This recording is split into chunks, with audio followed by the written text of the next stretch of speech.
आज हम एनएफओ के बारे में जानेंगे। एक एनएफओ या न्यू फंड ऑफर निवेशकों द्वारा सदस्यता के लिए एक परिसंपत्ति प्रबंधन कंपनी एएमसी द्वारा एक नई म्यूचुअल फंड योजना के लॉन्च का प्रतिनिधित्व करता है। स्टॉक के संदर्भ में यह आरंभिक सार्वजनिक पेशकश आईपीओ के समान है, लेकिन म्यूचुअल फंड डोमेन में। इस विस्तृत अन्वेषण में हम एनएफओ की अवधारणा का विश्लेषण करेंगे, उनकी परिभाषा, उद्देश्यों, प्रकारों, प्रक्रिया, नियामक ढांचे, जोखिमों और निवेशकों के लिए विचारों की जांच करेंगे। परिभाषा और उद्देश्य। एक नया फंड ऑफर एनएफओ निवेश करने वाली जनता के लिए एक नई म्यूचुअल फंड योजना की शुरुआत को दर्शाता है। मौजूदा म्यूचुअल फंडों के विपरीत, जो पहले से ही चालू हैं और निवेश के लिए खुले हैं, एनएफओ निवेशकों को एएमसी द्वारा तैयार की गई नई निवेश रणनीति या विषयगत दृष्टिकोण में भाग लेने का अवसर प्रदान करते हैं। एनएफओ लॉन्च करने के प्राथमिक उद्देश्यों में फंड हाउस के उत्पाद पोर्टफोलियो का विस्तार करना, विशिष्ट निवेशक आवश्यकताओं को पूरा करना, उभरते बाजार के रुझानों का दोहन करना और अप्रयुक्त निवेश अवसरों का लाभ उठाना शामिल है। एनएफओ के प्रकार। एनएफओ में विभिन्न निवेशकों की प्राथमिकताओं, जोखिम की भूख और निवेश उद्देश्यों को पूरा करने के लिए तैयार की गई म्यूचुअल फंड योजनाओं की एक विविध श्रृंखला शामिल है। सामान्य प्रकार के एनएफओ में शामिल हैं इक्विटी फंड। ये एनएफओ मुख्य रूप से स्टॉक और इक्विटी संबंधित उपकरणों में निवेश करते हैं, जो लंबी अवधि में पूंजी प्रशंसा को लक्षित करते हैं। ऋण निधि। ऋण उन्मुख एनएफओ निश्चित आय प्रतिभूतियों जैसे सरकारी बॉन्ड, कॉर्पोरेट बॉन्ड और मुद्रा बाजार उपकरणों पर ध्यान केंद्रित करते हैं, जिसका लक्ष्य न्यूनतम अस्थिरता के साथ स्थिर आय उत्पन्न करना है। Hybrid fund. संतुलित फंड के रूप में भी जाना जाता है, हाइब्रिड एनएफओ एक संतुलित जोखिम रिटर्न प्रोफाइल प्राप्त करने के लिए इक्विटी और डेट दोनों उपकरणों में संपत्ति आवंटित करता है। क्षेत्रीय विषयगत फंड। ये एनएफओ अपने निवेश को विशिष्ट क्षेत्रों या विषयों, जैसे प्रौद्योगिकी, स्वास्थ्य देखभाल या बुनियादी ढांचे में केंद्रित करते हैं, क्षेत्रीय रुझानों और विकास के अवसरों का लाभ उठाते हैं। इंडेक्स फंड और एक्सचेंज ट्रेडेड फंड ईटीएफ इस श्रेणी के एनएफओ बेंचमार्क सूचकांकों या विशिष्ट बाजार खंडों को ट्रैक करते हैं, जो निवेशकों को अपेक्षाकृत कम लागत पर व्यापक बाजार रुझानों या विशिष्ट परिसंपत्ति वर्गों के संपर्क की पेशकश करते हैं। एनएफओ लॉन्च करने की प्रक्रिया। एनएफओ के लॉन्च में अनुपालन, पारदर्शिता और निवेशक सुरक्षा सुनिश्चित करने के उद्देश्य से रणनीतिक, परिचालन और नियामक कदमों की एक श्रृंखला शामिल है। प्रक्रिया आमतौर पर इस प्रकार सामने आती है। फंड संकल्पना। एएमसी बाजार के अवसरों की पहचान करती है, बाजार अनुसंधान करती है और प्रस्तावित म्यूचुअल फंड योजना के लिए निवेश रणनीति, उद्देश्य और परिसंपत्ति आवंटन तैयार करती है। नियामक अनुमोदन। फंड हाउस नियामक दिशानिर्देशों, प्रकटीकरण आवश्यकताओं और निवेशक सुरक्षा मानदंडों का अनुपालन सुनिश्चित करने के लिए भारतीय प्रतिभूति और विनिमय बोर्ड सेबी या संबंधित नियामक प्राधिकरण से अनुमोदन चाहता है।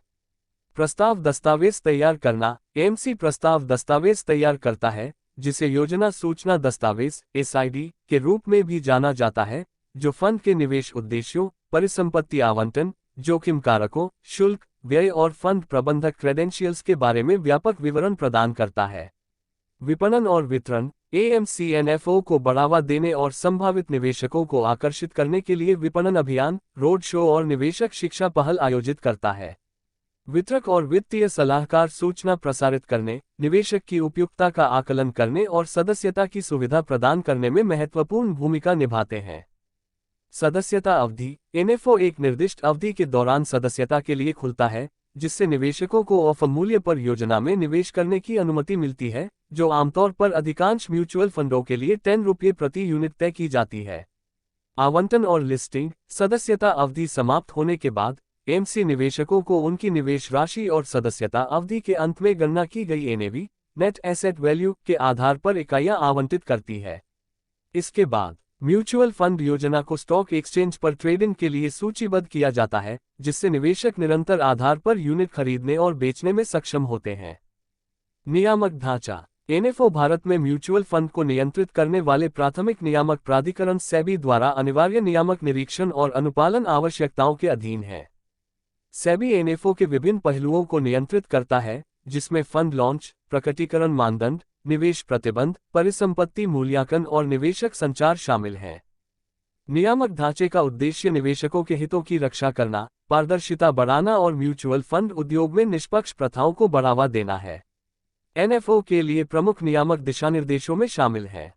योजना सूचना दस्तावेज एसआईडी सेबी एसआईडी की तैयारी और प्रसार को अनिवार्य करता है, जो निवेशकों के लिए जानकारी के प्राथमिक स्रोत के रूप में कार्य करता है, जो उन्हें सूचित निवेश निर्णय लेने में सक्षम बनाता है।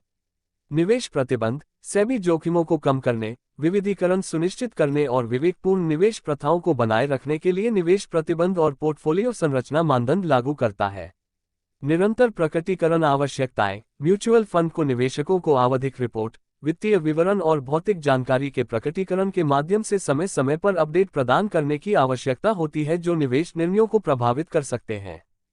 निवेशक सुरक्षा उपाय सेबी ने निवेशक हितों की सुरक्षा और बाजार की अखंडता को बढ़ावा देने के लिए केवाईसी, अपने ग्राहक को जाने मानदंड, जोखिम प्रोफाइलिंग, उपयुक्तता मूल्यांकन और शिकायत निवारण तंत्र सहित कड़े निवेशक सुरक्षा उपायों को अनिवार्य किया है।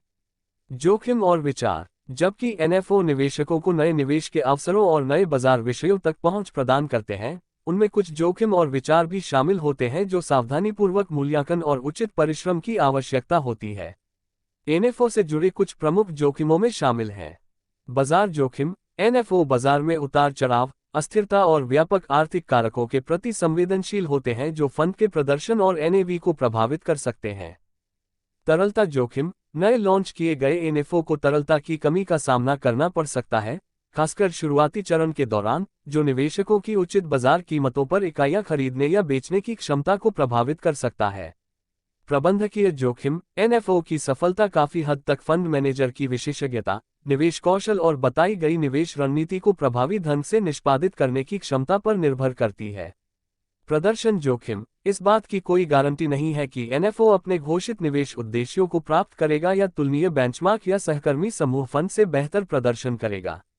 व्यय अनुपात निवेशकों को एनएफओ के व्यय अनुपात का आकलन करना चाहिए, जो योजना के प्रबंधन के लिए फंड हाउस द्वारा ली जाने वाली वार्षिक फीस और खर्चों का प्रतिनिधित्व करता है। उच्च व्यय अनुपात समय के साथ रिटर्न को कम कर सकता है और निवेशक के मूल्य को कम कर सकता है। निवेशकों के लिए विचार एनएफओ में निवेश करने से पहले निवेशकों को निम्नलिखित कारकों पर विचार करना चाहिए। निवेश उद्देश्य एनएफओ के निवेश उद्देश्यों को अपने वित्तीय लक्ष्यों, जोखिम सहनशीलता और निवेश समय सीमा के साथ संरेखित करें। Fund manager track record NFO के प्रबंधन के लिए जिम्मेदार फंड मैनेजर के ट्रैक रिकॉर्ड, विशेषज्ञता और निवेश दर्शन का मूल्यांकन करें। निवेश रणनीति अपने निवेश पोर्टफोलियो के लिए इसकी उपयुक्तता का आकलन करने के लिए एनएफओ की निवेश रणनीति, परिसंपत्ति आवंटन, क्षेत्रीय जोखिम और जोखिम प्रबंधन ढांचे को समझें।